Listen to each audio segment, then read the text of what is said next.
David, the Freestyle Chess event in Weissenhaus has just come to an end. Your impressions of it? Did you enjoy it, this new format? Yeah, I really enjoyed the freestyle tournament. I hope the fans did. That's my main concern. I mean, the players, they all seem to love it. They love being challenged. Some of the evenings I was playing freestyle blitz against the players because they're so into the game. But for me, the biggest challenge in the future is whether it translates to the everyman, whether it translates to kind of the average fan. Because the concepts are difficult. Even the best players in the world struggle sometimes, which is nice, but also shows how unique this game is. So we'll see. But my initial impression is very, very positive. I just hope it continues.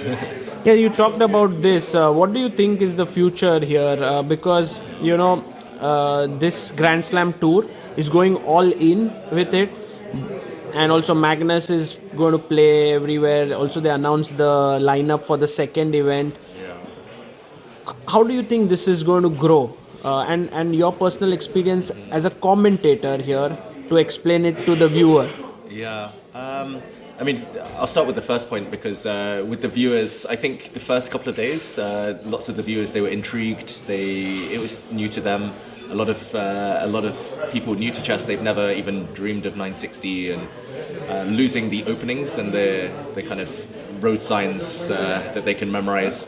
I mean, a lot of average people, they spend resources, they spend time, energy studying openings, but here it's all taken away. So I think there was intrigue, but also skepticism at the beginning. And over the days, it's clear that most of the people tune in for the drama, for the players.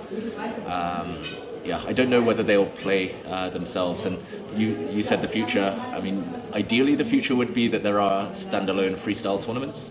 But again, that takes... Like in Karlsruhe? Yeah, like in Karlsruhe. I mean, that will be fun. I'm tempted to play, maybe. Are you going to play? Maybe. I like the fact that it's not like FIDE rated, it's just like freestyle is its own thing.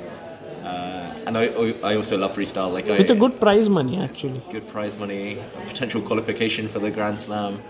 I actually spent like nearly 2 years non-stop playing back in the day online, like chess 960. I didn't play normal chess, I just played 960 because I was so obsessed. Plus you did a training camp with Magnus last year. Yeah. So I mean, in a way, you are perhaps one of the more knowledgeable players in this format.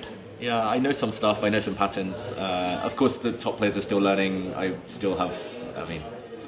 barely scratched the surface of the game. But the bigger challenge for me is like whether other tournaments will follow suit of this Karlsruhe tournament. There needs to be a whole ecosystem. At the moment, the Grand Slam is nice, but it needs to trickle down from the top players, and that's the difficult thing. Like chess always tries, but there's always chess tournaments. But freestyle chess, to attract that existing audience plus new ones, that's for me the biggest hurdle. And what do you think about this format? Like many people said that it's a completely different game. Yeah. It's not even like that what you've learnt in chess, you can actually take it here. Because if you take it here, most of the times you make a wrong decision. Yeah, true. Would you agree with this assessment? Yes, especially when it comes to things like pawn structure and when it comes to where the pieces belong and what to prioritize in the opening, because maybe it's better not to know anything at all. It's better to just come with a clear mind, because I did notice some of the games that went wrong for the players. They tried to fix a pawn structure in a way that works for normal chess, but in freestyle it didn't work, or they would fight for the center when actually they should have been starting from the flanks. And there's no one rule. I mean, it's so hard to evaluate, of course. Do you think it'll impact, like if you start getting better here, it'll impact your standard chess? Maybe. So when I started playing chess 960 online, it was like 2019, 2020. During the pandemic, I played a lot. Then afterwards, my normal chess went up a lot. Oh. But then after my training camp with Magnus last year, my normal chess went down a lot. So it's hard to say. I don't play so much, so it's fine for me. But again, for the average fan, I don't know how much work they can put into this. It's difficult, right? And you are a world-class commentator. Do you enjoy this format, commentating more, or the classical, the standard chess? Yeah, probably this one, I must admit. it's nice to have a break from talking about like move 20 in the Italian game. Or it's nice to have a break instead of talking about some dull, I don't know, Berlin or Petrov or Queen's Gambit.